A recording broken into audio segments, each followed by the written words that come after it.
Welcome back to my YouTube channel. और आज हम जो पढ़ेंगे वो तो आगे बात करेंगे, उससे पहले पूछ लेता हूँ कैसे हो आप। बढ़िया होंगे ना? बढ़िया हो तभी वीडियो देख रहे हो, और वीडियो देखते रहना। और अगर अच्छा लगे तो आगे शेयर भी कीजिएगा और लोगों तक भी पहुँचाइएगा। तो आज जो हम पढ़ेंगे बच्चों, तो हम पढ़ेंगे हाई कोर्ट के जज को कैसे हटाया जा सकता है, या सुप्रीम कोर्ट के जज को कैसे हटाया जा सकता है। अब यही टॉपिक क्यों लिया गया, इसके पीछे रीज़न है क्योंकि करंट अफेयर से रिलेटेड टॉपिक है। अभी इलाहाबाद हाई कोर्ट के जस्टिस शेखर यादव ने एक पर्टिकुलर रिलीजन के खिलाफ एक इवेंट में, विश्व हिंदू परिषद के इवेंट में एक डेरोगेटरी कमेंट किया एक पर्टिकुलर रिलीजन के खिलाफ, जिसकी वजह से उनको सुप्रीम कोर्ट की कोलिजियम ने बुला के फटकारा है और काउंसलिंग भी की है कि भाई आप इस तरीके की चीज़ें, इस तरीके के रिमार्क्स पब्लिक प्रोग्राम में नहीं कर सकते। पब्लिक क्या, प्राइवेट प्रोग्राम में भी नहीं कर सकते, क्योंकि आप जो भी कहें, जो भी किसी प्लेटफॉर्म पे कहें, आपके स्टेटमेंट्स जुडिशरी को रिप्रेजेंट करते हैं। और जब आप जुडिशियल पोस्ट होल्ड करते हैं, जुडिशियल ऑफिस होल्ड करते हैं, तो आपको अनबायस्ड रहना होता है। आपके रिमार्क्स जुडिशरी पर सवाल खड़े करते हैं। तो इसलिए सुप्रीम कोर्ट ने उनकी काउंसलिंग की है और उसके बाद राज्यसभा में उनके खिलाफ इम्पीचमेंट प्रोसेस को इनिशिएट किया गया है। राज्यसभा एमपी कपिल सिब्बल, जो कि एडवोकेट भी हैं सुप्रीम कोर्ट के, सीनियर एडवोकेट है काफ़ी, उनकी लीडरशिप में अपोजिशन के 58 एमपीज़ ने इस इम्पीचमेंट मोशन को साइन किया है अभी तक, और अभी इस पर बहस होना बाकी है। तो उससे पहले हम बात कर लेते हैं कि कॉन्स्टिट्यूशन में क्या प्रोविजन है जजेस को हटाने के लिए। आर्टिकल 124(4) एंड 124(5) में सुप्रीम कोर्ट के जज को हटाने की प्रोसेस के बारे में बताया गया है, और आर्टिकल 217 में हाई कोर्ट के जज को हटाने की प्रोसेस के बारे में मेंशन किया गया है।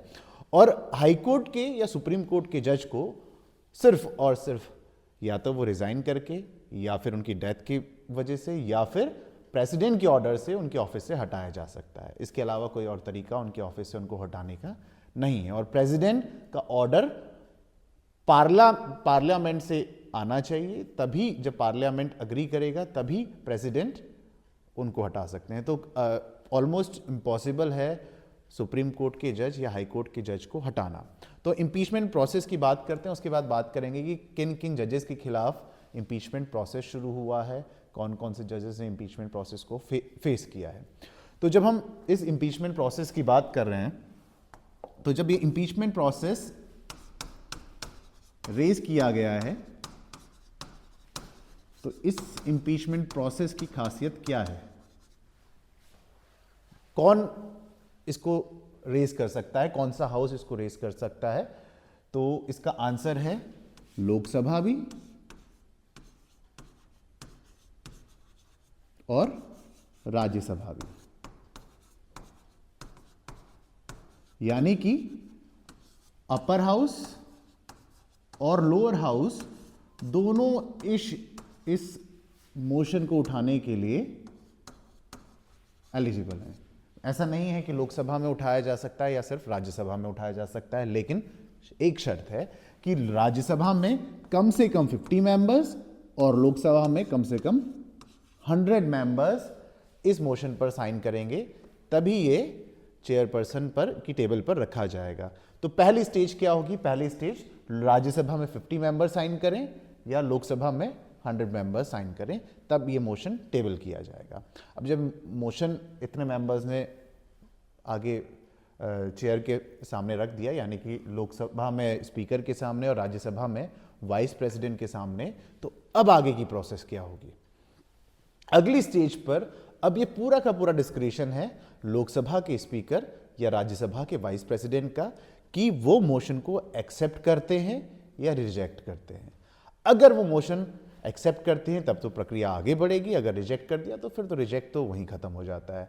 जब मोशन एक्सेप्ट हो गया, सपोज कर लीजिए किसी भी हाउस ने मोशन को एक्सेप्ट कर लिया, तो अब इसके बाद क्या होगा? इसके बाद होता है, सबसे पहले एक इंक्वायरी कमेटी बैठती है।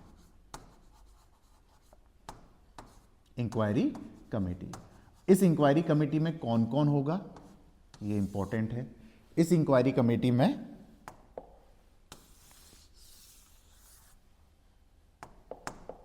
कौन कौन होगा? सीजेआई या कोई और जज सुप्रीम कोर्ट का और जिसको सीजेआई रिकमेंड करें, एनी अदर जज ऑफ एससी। रिकमेंडेशन किसकी होनी चाहिए? सीजेआई की। या तो सीजेआई होंगे या कोई और जज होंगे सुप्रीम कोर्ट के जिनको सीजेआई रिकमेंड करना चाहें। दूसरा, किसी भी हाई कोर्ट का के chief justice of any high court of India.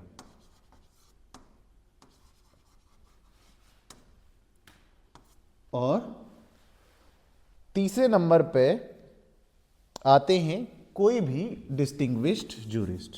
ये डिस्टिंग्विश्ड जूरिस्ट की कोई परिभाषा नहीं दी गई है कि ये जज होंगे, रिटायर्ड जज होंगे, एडवोकेट होंगे, सीनियर एडवोकेट होंगे, कुछ ऐसा नहीं कहा गया है। सिर्फ ये कहा गया है कि 3 मेंबर्ड बॉडी होगी, चीफ जस्टिस ऑफ इंडिया या कोई उनके अलावा कोई सीनियर जज सुप्रीम कोर्ट के, या फिर किसी हाई कोर्ट के चीफ जस्टिस, या फिर कोई डिस्टिंग्विश जूरिस्ट। अब ये डिस्टिंग्विश जूरिस्ट कौन होंगे इसकी कोई परिभाषा नहीं है। इसके बारे में इनकी क्या क्वालिफिकेशन होनी चाहिए, क्या एलिजिबिलिटी होनी चाहिए, इस बारे में कुछ नहीं कहा गया है। सिर्फ ये कहा गया है कि तीसरा पर्सन डिस्टिंग्विश जूरिस्ट होना चाहिए। अब ये इंक्वायरी कमेटी जज के ऊपर इंक्वायरी करना शुरू करेगी कि क्या जो भी आरोप उनके ऊपर लगाए गए हैं क्या वो ठीक हैं या नहीं है। जब ये आरोप लग गए तो इन आरोपों के बाद अब अगला नंबर आता है हाउस में वोटिंग का। किसी भी हाउस में जब ये इंपीचमेंट मोशन प्रेजेंट किया जा रहा है तो इस मोशन को स्पेशल मेजॉरिटी से पास किया जाना जरूरी है, यानी कि 2/3 member of the house present at that time and voting. 2/3 बहुमत से, ठीक है, इसको पास किया जाएगा, तब ये दूसरे हाउस में जाएगा। दूसरे हाउस में भी जब इस मोशन को पास किया जाएगा तब ये वो ऑर्डर प्रेसिडेंट फिर एक ऑर्डर के थ्रू जज को, चाहे वो हाई कोर्ट के जज हैं या फिर सुप्रीम कोर्ट के जज हैं, उनको हटा सकते हैं। तो प्रोसेस इंपीचमेंट का क्या है? पहला काम मोशन साइन होगा, दूसरा काम स्पीकर या चेयरपर्सन इस मोशन को एडमिट करे या रिजेक्ट करे, तीसरा काम एक कमेटी बैठेगी, इंक्वायरी कमेटी, चौथा काम जब इस कमेटी की रिपोर्ट पर बात होगी, फिर इसके बाद दोनों हाउसेस से इस मसले पर वोटिंग होगी और जज को उनकी जगह से हटा दिया जा सकता है, ठीक है, जब ये प्रेसिडेंट के सामने रखा जाएगा और लास्ट में फिर प्रेसिडेंट उस जज को हटा सकते हैं। तो ये तो पूरी प्रक्रिया हो गई है। आज तक किसी जज को क्या इस मोशन के थ्रू हटाया गया है? तो नहीं हटाया गया है। ना तो हाई कोर्ट के जज हटे हैं, ना ही सुप्रीम कोर्ट के जज हटे हैं। तो कितने जजेस ने इस इम्पीचमेंट को प्रोसेस को फेस किया है? तो ऐसे जज हैं 4। पहला नंबर आता है जस्टिस वी रामास्वामी का। ये इनका मोशन लोकसभा में रेज किया गया था और ये लोकसभा में 2/3 मेजोरिटी हासिल करने से फेल हो गया। तो ये मोशन लोकसभा के लेवल पर ही फेल हो गया। 1993 में पहली बार किसी जज के खिलाफ इम्पीचमेंट मोशन शुरू किया गया था।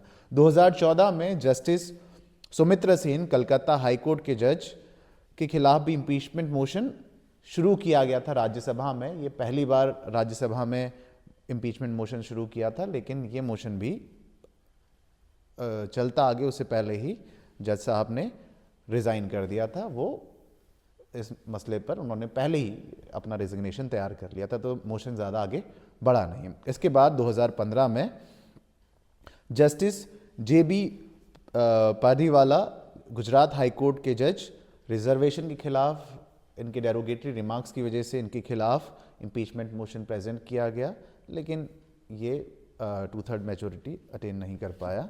2017 में CV नागार्जुन रेड्डी आंध्र प्रदेश और तेलंगाना हाई कोर्ट के जज थे, इनके खिलाफ भी इम्पीचमेंट मोशन राज्यसभा में प्रेजेंट किया गया। 2018 में सुप्रीम कोर्ट के हमारे सुप्रीम कोर्ट के चीफ जस्टिस ऑफ इंडिया तब के दीपक मिश्रा के खिलाफ भी प्रपोजल तैयार किया गया, लेकिन उन्होंने इम्पीचमेंट उनके खिलाफ इम्पीचमेंट मोशन टेबल नहीं हो पाया वो अपनी जगह से हट नहीं पाए, क्योंकि सिर्फ प्रपोजल ड्राफ्ट हुआ था इम्पीचमेंट मोशन का, उससे आगे की स्टेज तक ये नहीं पहुंच पाया। और सिक्किम हाईकोर्ट के जज साहब थे एक चीफ जस्टिस पीडी दीनाकरन। उन्होंने 2011 में इम्पीचमेंट मोशन शुरू होने से पहले ही रिजाइन कर दिया क्योंकि उनके खिलाफ लैंड ग्रैब और करप्शन के चार्जेस थे।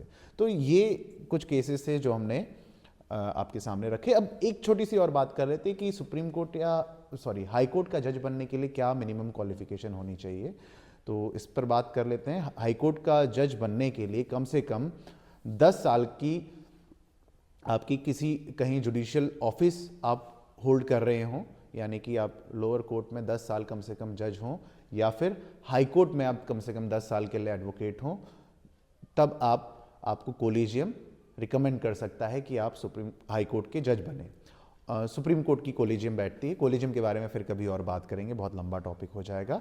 मिनिमम एज क्या होनी चाहिए जज बनने के लिए, इस बारे में हमारे कॉन्स्टिट्यूशन में कहीं पर भी कुछ भी मेंशन नहीं है, लेकिन अपर लिमिट है, अपर एज लिमिट है 62 ईयर्स। 62 साल की एज में जज रिटायर हो जाते हैं। उसके बाद के किसी भी व्यक्ति को हाई कोर्ट का जज नहीं बनाया जा सकता है। तो मुझे लगता है कि आज की वीडियो फ्रूटफुल रही होगी, आपको पसंद आई होगी, आपको टॉपिक समझ में आया होगा कि किस तरीके से जज को हटाया जा सकता है हाई कोर्ट के या सुप्रीम कोर्ट के। सुप्रीम कोर्ट के जज के लिए भी सिमिलर काइंड ऑफ प्रोसेस होती है जिस तरीके की हाई कोर्ट के लिए जज के लिए होती है। ये सिमिलर इम्पीचमेंट प्रोसेस है। और मिलते हैं अगले वीडियो में। तब तक के लिए मैं आपसे रिक्वेस्ट करूंगा कि वीडियो पसंद आया तो लाइक, शेयर और सब्सक्राइब करें, कमेंट करना ना भूलें और साथ में अपने यार दोस्तों को ये वीडियो शेयर कर दें। Thank you.